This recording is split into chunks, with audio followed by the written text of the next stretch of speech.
All right. Alan Parker, dear friend, you can read, on the title, been back in the Senate. He's worked on a gazillion issues. He's been around the world in terms of talking about what needs to happen. And he is up at Evergreen, started a program up there.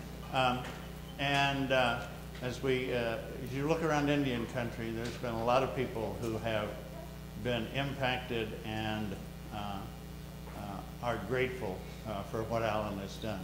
I have asked him specifically today to share his thoughts on where we're at and to use that as sort of a foundational piece that we can then begin to talk about as we get out of here. What are the next steps? Not all of them, but what do we need to be doing collectively immediately? Alan, please.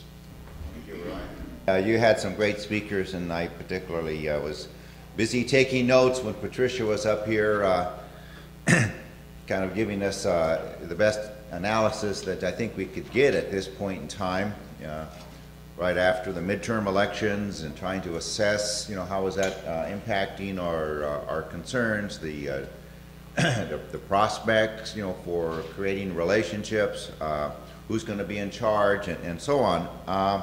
To tell you about the work that we did some years ago when Joe Delacruz was still with us. And Joe created an early version of what is referred to as a 527 organization, which refers to the provision in the tax code that authorizes these things. And because if you followed the news, as I'm sure you have been following, you know that the billionaires of the world got together, and several of them anyway, and really provide strong financial backing to the Tea Party candidates in this most recent election. And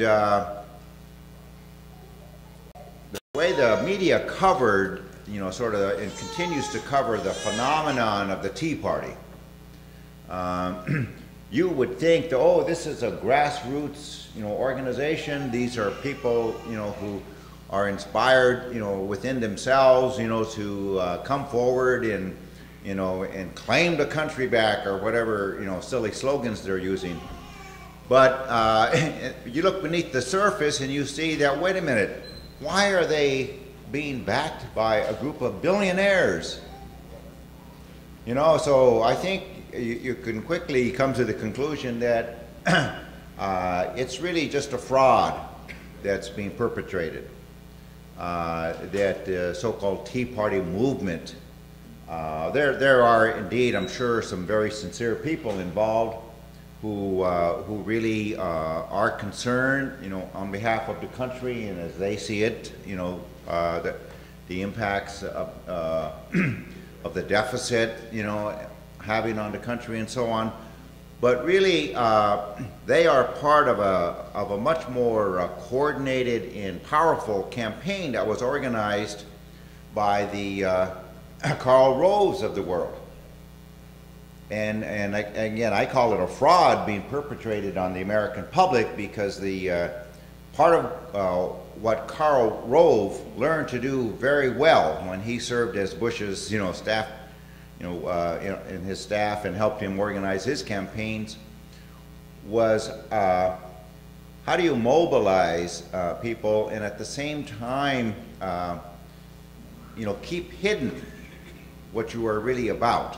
Trying to paint for you is the picture that President Obama was faced with, and what he and his allies were able to do. And again, if you've been following, the news, as this has been covered in the national media, you know that the Republicans came into office after the 2008 election, just a short 2 years ago, and with a tremendous amount of discipline. discipline around their goal. They wanted to do everything they could do to stop whatever Mr. Obama wanted to do and his Democratic allies. I mean, so they became, referred to in shorthand as the Party of No. McConnell, the leader in the Senate for the Republican Party, he refers to the fact that going into 2011, going into the post-midterm election period,